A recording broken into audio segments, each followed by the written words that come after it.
Okay, I realized I've been doing some work in class with you, but I haven't been creating these videos. So I'm going to kind of redo some of the stuff I've done in class. This is for people who are catching up. Here's this model I'm using. She has a controller, character controller. You may notice that I've slimmed this down a little bit. I don't really need to change to have that slimmed down. Um, I don't think, but it doesn't hurt. It still functions exactly the way we want it to. Uh, and then I'm going to add a object, empty object to her foot, and add a capsule collider, which will look like a sphere collider, to that empty object, and then use that and the rigid, no, not the rigid bodies, but the sphere colliders on spheres to let her kick things using nothing but colliders and the physics engine. There is a little extra code I'll add to give it a kind of what I call a kung fu kick to make it a little bit more spectacular.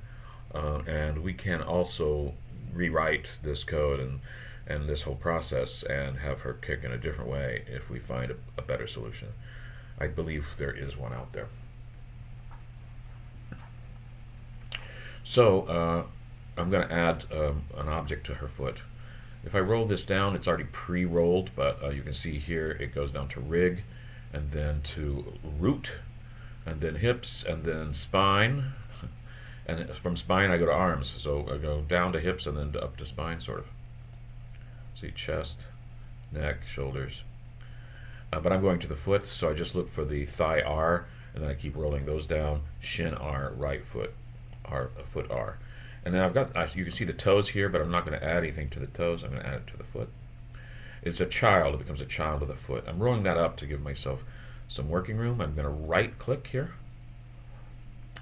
create empty. So this game object I want to apply to, in fact, we can call this a kicker. I'm going to apply to that foot. So here it is. I can just drag it up here and drop it on the foot, and now you can see that it's actually on the shin. Now you can see that it's on the foot, and we know it's on the foot because the indent is the same as the toe. It's not on the toe, it would be indented further. See that? So this is indented further because it's a child of the toe. This, again, I'm on shin, aren't I? This kicker and this toe are both children of the foot. They have the same relationship to the foot. So that's what's happening there.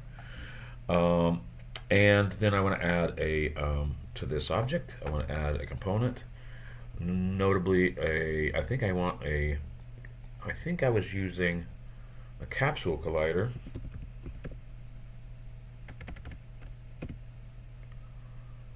Make sure you get the 3D version. And it may be way back there somewhere. But I can place it where I want it to be, which is also on the foot. I'm going to shrink it down a bit, obviously. Let's do that first. So here's my scale, and if I lock these, then I can scale everything at once. I'm just scaling it down to what I think is going to be a good size. Maybe a little bit smaller. And then I'm going to use my different views here.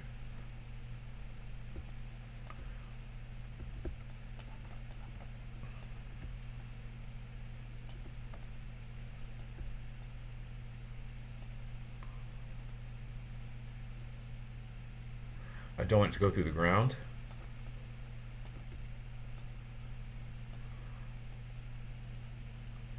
I want it to remain just behind the toe of the shoe, so it's not bumping into things when she walks into them.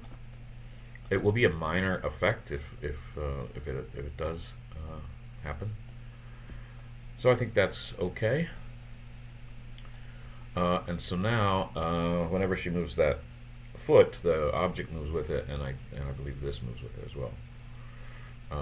I'm using this collider instead of a box collider, which I used in the classroom, mostly for this kind of midway horizontal and vertical wireframes, because I believe that these colliders work on the basis of their wireframes. And I'm going to kick spheres, and this seems like the right way to kick a sphere with this sphere. The sphere is also going to be, that I kick is also going to be not much bigger than that collider, so that helps, I think, them interact properly. Okay, so first I'm just going to show how the collider will work. And so there is my collider, and I need an object to kick. Let's just look at her kick.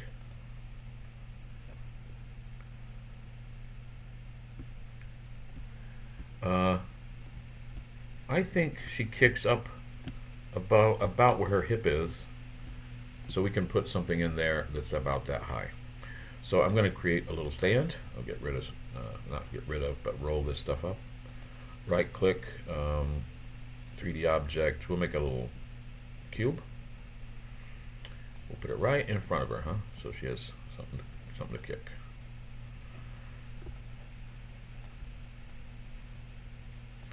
And we can scale it down. Oh, I scaled it through itself by accident. Gotta watch out for that. I'm just gonna undo that. So if I scale it down below 1, it passes through itself. If you don't know what I mean. Let's also add to this it's got a box glider. Let's add a rigid body so that gravity affects it. And we could try putting it right on top of the ground.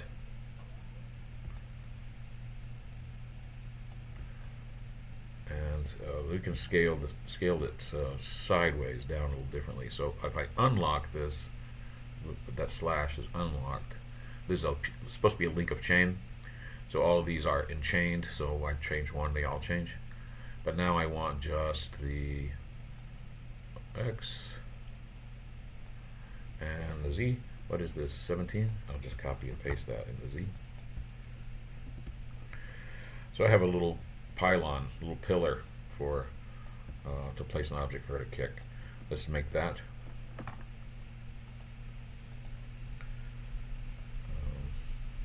3D object sphere, and we'll put it right on top of that little pillar.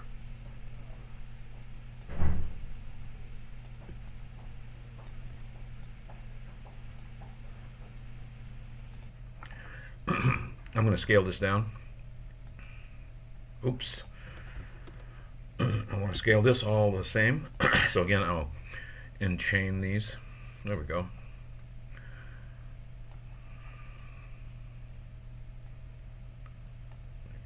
Make 40. Yes. I guess I made it 40 times. Yeah, 4, 0.4. There we go. I think that works. I'm not sure if this is the right height. We can always, let's just scale this down just slightly.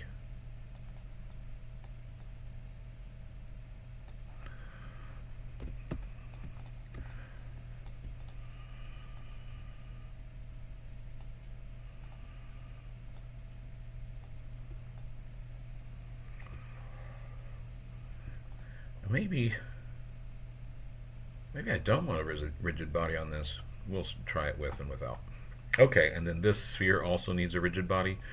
The reason I was thinking maybe I don't on the pillar is because I do think gravity won't affect it without a rigid body, and also the collisions won't affect it. And so maybe that's a better idea. Let's try it without. But this does have a rigid body, so it should interact with the collider.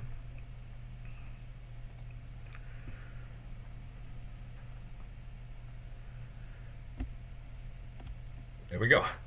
Now, this has a mass, and we can make the mass lower, but it's not a very spectacular interaction, so I might want to cheat a little bit by adding some code. But let's first we can reduce the mass 0.3, something like that.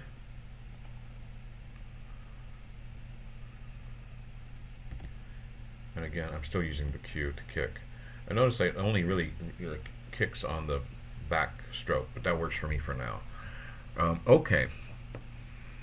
Let's add a little code. So I'm going to create, I have some scripts here. I'm going to create a new one. I'm going to call it Kung Fu Kick. Create. I think what I want is a monobehavior script.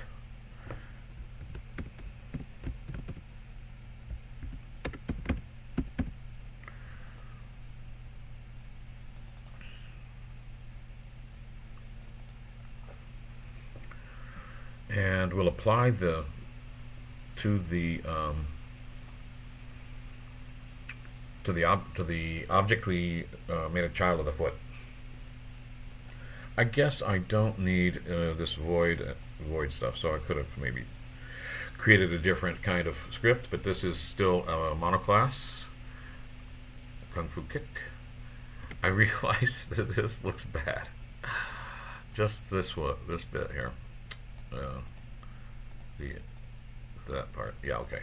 But I didn't mean. I did not intend any vile language. I'm going to create a public init. Excuse me, integer. Called strength.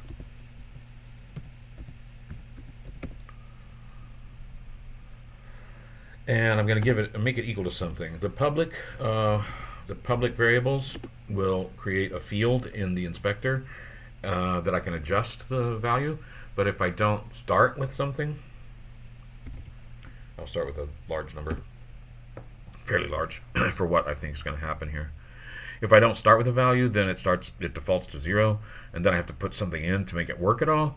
And if you forget that that's happening, you know what I'm saying? You might go, this isn't working, why not? And then I'm going to create a private variable, actually a private function. Void, I'll run the right function, but it's not.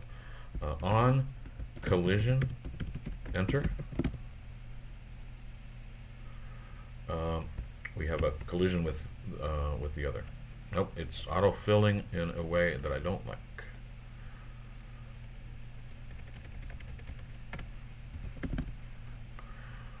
On collision, enter. I believe I've got that right. And then we have this kind of what the function entails. And I'm going to put an if conditional. If other game object dot compare tag. I'm going to create a tag. I'll show you what that means.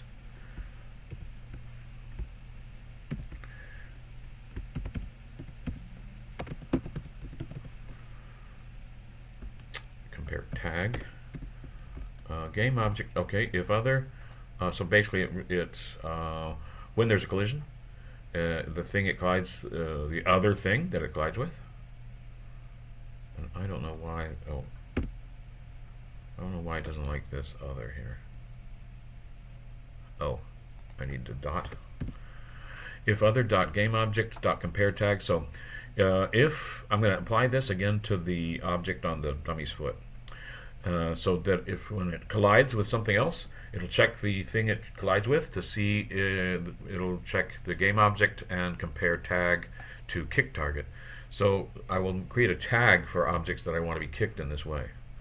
Something here. And I don't need that. There we go. And so that's the if conditional. And then I write these with curly brackets, but I've seen them written without, but I think this is correct. Other dot game object dot get component, and then the component I want to get is rigid body.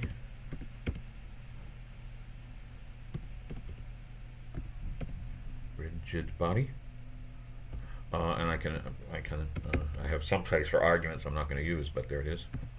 Add force.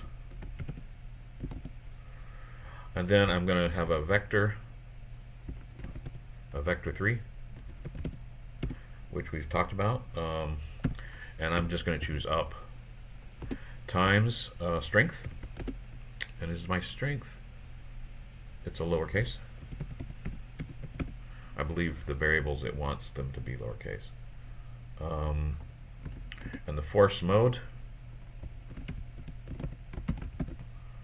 impulse. If this looks familiar, let's just check this code for little errors. So here it does want. So not at the if, but in the command lines. Right. Just like when I open a function, I don't use the semicolons. When I open an if, which is a form of function, I don't use the semicolons, but the command lines within it, I do use the semicolons, and so this is all incredibly important. But you can see there's little indicators, this little squiggle here, and sometimes the squiggle might appear here or somewhere else in here, but it's telling you it needs something somewhere that doesn't work. I think you saw I was missing a dot between other and game object or something in here. So let's just work through this. I'm going to add it again to the object on the foot. So it's collider when it collides. So whenever this collision happens, check the other object to find out if it's a kick target. And then if it is, right, then other game object.get component rigid body, get the rigid body of that other object, add a force to it, vector 3 up, so it should go up, times strength, so that's this variable I created here, and it's going to be fairly high strength, I believe. Force mode impulse. If this looks familiar, it's because this is similar to the code we used when we were pushing things around in the scene. Now I'm not using that anymore. I've decided I don't want this character to push things around. I want them to kick things around. But this is very similar stuff, so that may be why it looks familiar. I'm just going to save this. If you don't save the code when you apply it, it's not going to work. And I tell you what, that happens to me a lot. Oh, I should have minimized that rather than close it. Okay, so here's the actual kicker. Drag it and drop it on the kicker, and then I'm not very good at this dragging and dropping, but so I click on it and make sure it's on there.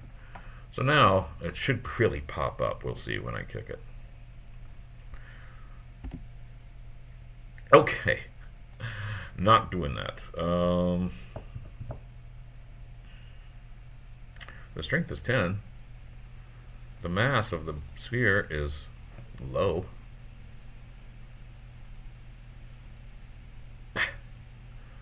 Oh, right. The thing I said I would do, I haven't done yet. So here's this object, and see it says untagged, but remember in my code, it says find out if it's tagged as a kick target, I believe. Kick target. There we are. So let's try this one more time. This time I'll just minimize that. Here's the object, and if I pull this down, you see there's no, on the list, there's no kick target, but I can add one. List is empty. Here's a plus sign. It's a two-step process for some reason. Kick target. I believe I had a capital letter there. So I'll say save, and then back to this. Still untagged, but now kick target's available. Now we'll try it. That's all it is. I've given it a tag, and only this sphere in this scene is the only thing with the kick target tag.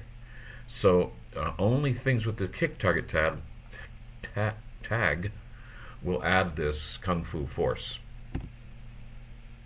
Okay, no Kung Fu force. Kick target. Do I have is this kicker on the Kung Fu kick is on the kicker.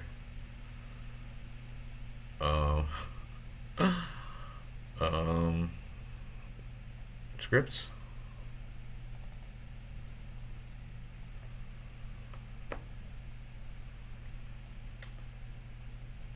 You know what I didn't do?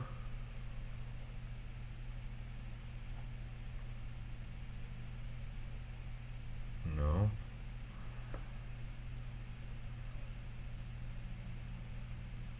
I'm gonna look at this for a bit and not make you watch me look at it. I should have known. KIC K target. I should have known. I was not getting any little red squiggles or any other indicators. I should have known it's the only thing that I wrote. I mean, I wrote strength, and it could have, if I misspelled that, that would have, it wouldn't have got an error. I didn't get an error here either. Kick target. And so again, Command S. If I didn't do that, and I was still wondering why it wouldn't work, it would be hard for me to figure that part out. So one more time. Whoa, exactly what I thought. So way too high, but the idea is there. So I can change this by making this object more massive, like a 2. And in fact, I want them to be. They'll have several of these in the scene. I want them to be randomly massive, so that sometimes within a range, so that sometimes they're easier to kick high and sometimes they're harder to kick high. So that's actually much lower just from making it a mass of 2.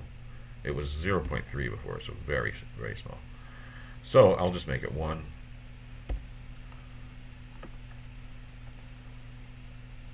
And I think this will be a compromise that I like.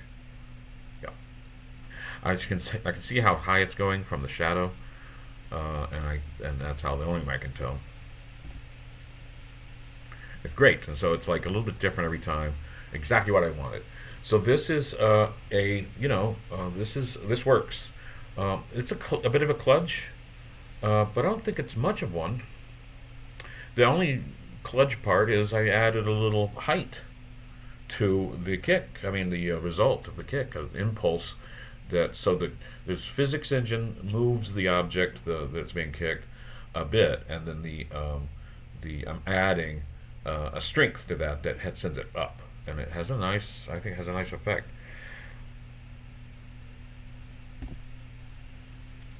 Let's look real briefly at move transitions. I want, if the key code is Q, that's what's kicking, and I want to make that, I think, I say space, space, and I think that key code space 32 space key. Okay, I think that'll make it the space bar. We'll make her kick, and then I don't think that I need this code anymore. I wonder if this works in C#. Asterisk. Yeah. Asterisk. So I've code blocked this stuff. I like to put it like this. I like to put it before and after, not above and below, not just before and after. So what I've got here is a code block. All of this is a comment block. All of this is a comment. So it's slash asterisk to begin and asterisk slash to end. So now she won't punch at all. I don't have to change anything. It's not like it's a big deal. Later on, when I'm finalizing the game, I might take out the punch animation because it's just overhead I don't need. Again, I'll save this. We'll try one more time with the space bar as the kick, kick trigger. Excellent. And so it pops up pretty good. I might continue to adjust these, but like I say, I want sometimes it to go higher and sometimes lower. I might add some bounce to the ball. That's as far as I'm going right this minute.